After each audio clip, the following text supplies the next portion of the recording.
পরিষেবার দাবিতে সিপিআইএমের ডাকে আজকে ও পৌরসভা অভিযানকে সফল করে তুলে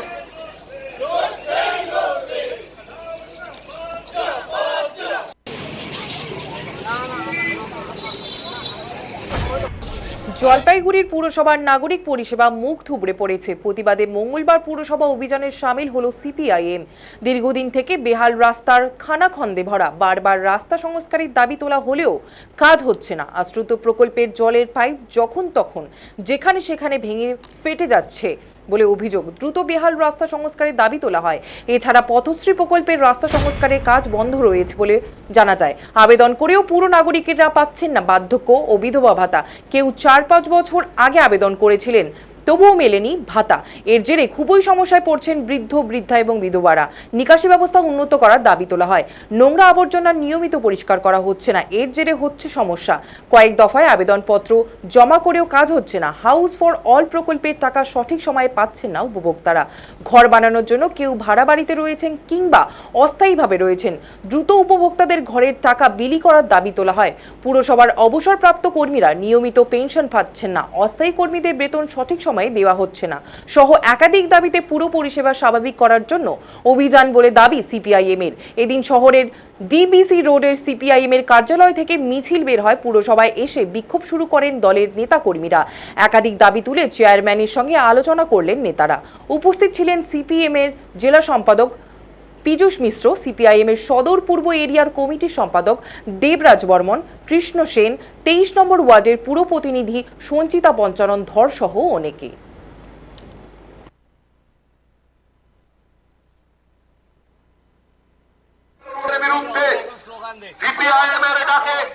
আজকের গণডেপুটেশন ও পৌরসভা অভিযানে আমরা এখানে সমবেত হয়ে অন্যান্য আইনি পরিষেবার দাবিতে জমির পাট্টা সহ উন্নত নাগরিক পৌরসভার এই পৌর পরিষেবার দাবিতে সিপিআইএম এর ডাকে আজকে গণডেপুটেশন ও পৌরসভা অভিযানকে সফল করে। মূলত আজকে যে আন্দোলন বা কর্মসূচি, এখানে পৌরসভা ভিত্তিক পৌর কর্মচারীদের দাবি আছে নিয়মিত বেতন, পৌর অবসরপ্রাপ্ত পৌর কর্মচারীদের পেনশন, গ্র্যাচুইটির টাকা, পিএফ এর টাকা তারা পাচ্ছেন না, এই দাবি। তার সাথে জমির পাট্টার দাবি আছে। বিভিন্ন জায়গায় মানুষরা বসবাস করছেন, তাদের পাট্টা নেই। আবাস যোজনার টাকা পাচ্ছেন না নিয়মিতভাবে, বার্ধক্য ভাতা, বিধবা ভাতা পাচ্ছেন না।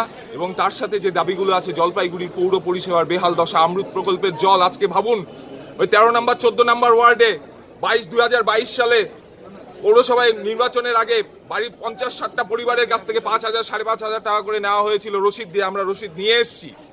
সেই রসিদ, সেই টাকার বলেছিল যে ওই নির্বাচনের পরে জল ঢুকে যাবে, কিন্তু অমৃত প্রকল্পের জল ঢুকে গেল, কিন্তু সেই 5,000 টাকার হিসেব কোথায় গেল সেই কথা আমরা জানতে এসেছি। আজকে রাস্তার অবস্থা ভাবুন, রাস্তার বেহাল দশা।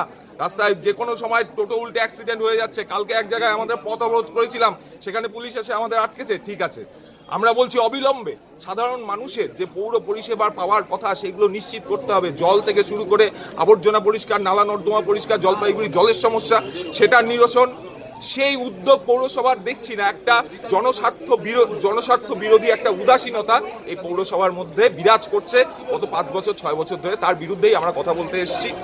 কি চাচ্ছেন আপনারা? আমরা চাচ্ছি যে মানুষ এসে সাধারণ মানুষের দাবি, বার্ধক্য ভাতা, বিধবা ভাতা, আবাস যোজনা টাকা পাচ্ছেন না, এগুলো কবে পাবেন আমরা লিস্ট করে নিয়ে এসেছি। লিস্ট ধরে ধরে বিভিন্ন জায়গার ছবি আপনাদের দেখাতে পারি যদি বলেন। সেই জায়গাগুলো কবে ঠিক হবে। রাস্তাঘাটে অর্ধেক অবধি পেপার ব্লক বসেছে, তারপরে আর পেপার ব্লক বসেনি। ওই 4 তারিখের পর থেকে কাজ বন্ধ।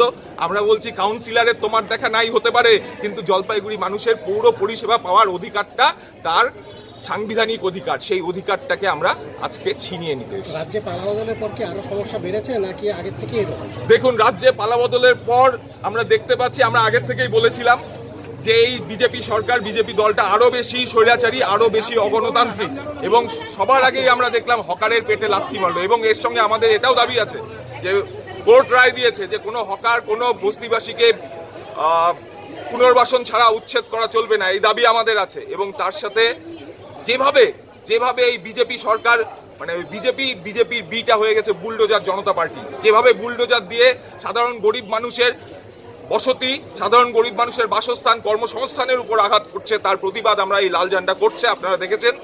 এবং তার সাথে আমরা দেখছি অন্নপূর্ণা ভান্ডার, এই যে মহিলারা এসছেন, মা বোনেরা এসছেন, 200, 250, 150 টাকা দিয়ে ওই অনলাইনে ফর্ম ফিল আপ করেছেন, আজকে অর্ধেকের বেশি ফর্ম ফিল আপের তারা টাকা পাননি।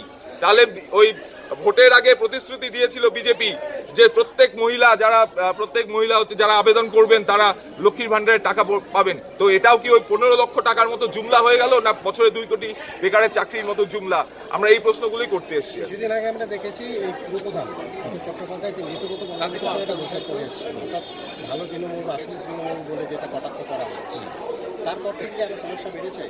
দেখুন, ব্যাপারটা হচ্ছে যেদিন কেউ ভালো, হ্যাঁ সমস্যা আমি বলবো না, ভালো তৃণমূল খারাপ তৃণমূল সেটা প্রশ্ন না, প্রশ্নটা হচ্ছে একটা কথা আছে, সব তৃণমূলই তৃণমূল।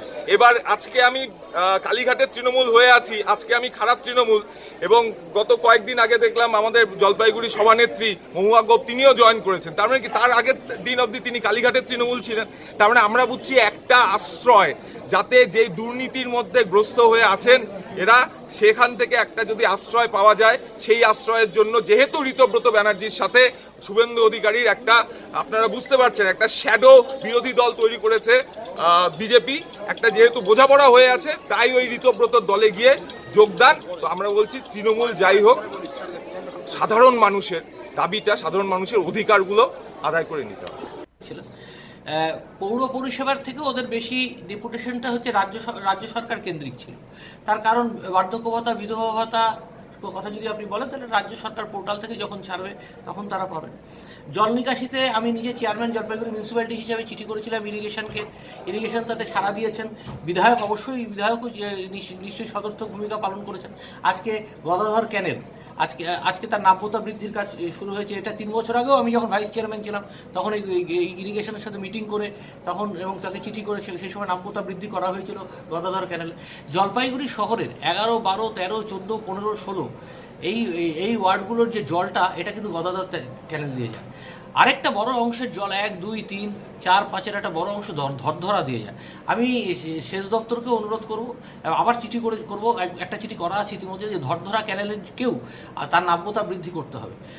জল নিকাশি নিয়ে আমি ওদেরকে বুঝিয়ে দিলাম। ইতিমধ্যে জলপাইগুড়ি পৌরসভা তার ড্রেন কেটে দিয়েছে। ওরা আরও যেটা দাবি করেছে সেটা হচ্ছে বিভিন্ন রাস্তাঘাটের ক্ষেত্রে আপনারা জানেন যে এই মুহূর্তে আমরা যে একটা ওয়ার্ক অর্ডার দেবো, সেক্ষেত্রে রাজ্য সরকারের তরফ থেকে একটা অ্যাডভাইজারি আছে যে এই মুহূর্তে কোনো ঠিকাদারের পেমেন্ট করা যাবে না, সাপ্লাই করা যাবে, অন্যান্য করা যাবে, কিন্তু কোনো মানে ওয়ার্কস ক্যারিড আউট তার কোনো পেমেন্ট করা যাবে না। তার ফলে আমরা বললাম, সেই অ্যাডভাইজারিটাও তাদেরকে দেখিয়ে দিলাম। তাদের এই ব্যাপারে তাদের যদি অভিযোগ থাকে সিপিএম পার্টি, তাহলে তো রাজ্য সরকারের কাছে জানাতে হবে। দেখুন, একটা নতুন রাজ্য সরকার এসছে, তাদেরকে একটু তো সময়ও দিতে হবে যে তারা তাদের কাজটা বুঝে নিয়ে তারা করবেন, এবং সেই জন্য সেইভাবে তারা কাজ করছেন। অ্যাকচুয়ালি আমি তাদেরকে দেখিয়ে দিলাম যে অন্নপূর্ণা ভান্ডারের ক্ষেত্রে জলপাইগুড়িতে পৌরসভায় মাত্র 341টা ভেরিফিকেশন আর পেন্ডিং আছে, যেখানে শিলিগুড়িতে 33,000 পেন্ডিং, ময়নাগুড়িতে আপনি যদি দেখেন 10,000 উপর পেন্ডিং। এবং তারা হাউজিং ফর অলে তারা যেটা বলছেন যে কিছু টাকা, সেটা তো রাজ্য সরকার থেকে ফাইনাল ইনস্টলমেন্টের টাকা বা অন্য অ্যালটমেন্টের টাকাগুলো আসবে।